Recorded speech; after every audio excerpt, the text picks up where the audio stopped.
Dar Merħba fil-Fgura hija 11-il dar li nfetħet fil-komunità għal persuni b'diżabilità bħala parti mill-proġett Soċjetà Ġusta. Il-Gvern se jinvesti 400,000 euro kull sena għal din id-dar li stoffri ambjent fejn persuni b'diżabilità jgħixu b'mod indipendenti, jintegraw fil-komunità u l-qraba tagħhom iserħu moħħ lill-eżiż tagħhom li qegħdin jgħixu f'post sigur.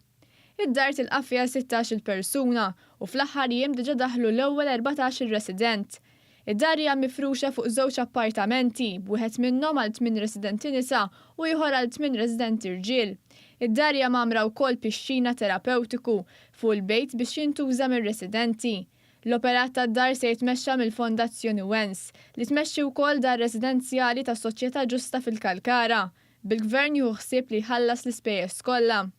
Id-direttur tal-Fondazzjoni Wens, Ronald Gallia, qal li huwa grat li l-Gvern qed iwettaq dan il-proġett u ħabbar li l-Fondazzjoni qiegħda taħdem fuq proġetti ieħor f'Għajndwieli.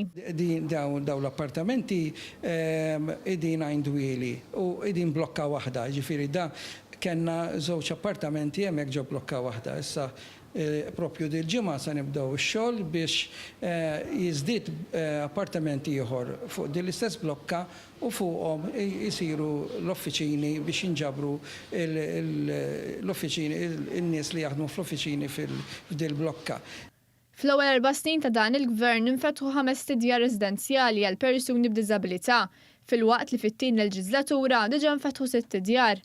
Fl-inaugurazzjoni ta' din id-dar is-Segretarju Parlamentari għal Persuni b'Diżabilità Anthony Celis qal il-Gvern huwa kommess li jkompli b'dan il-proġett tas-Soċjetà Ġusta sabiex aktar persuni jgħixu b'mod indipendenti. Bla dubju ta' xejn il-Gvern irid li dan il-proġett Soċjetà Ġusta jagħmlu kbir kemm jista' jkun biex l-ikbar numru ta' nies possibbli jkunu jistgħu imorru jagħmlu independent living waqt li l-maqbubin tagħhom u l-raba tagħhom ikun għadhom ħajjin.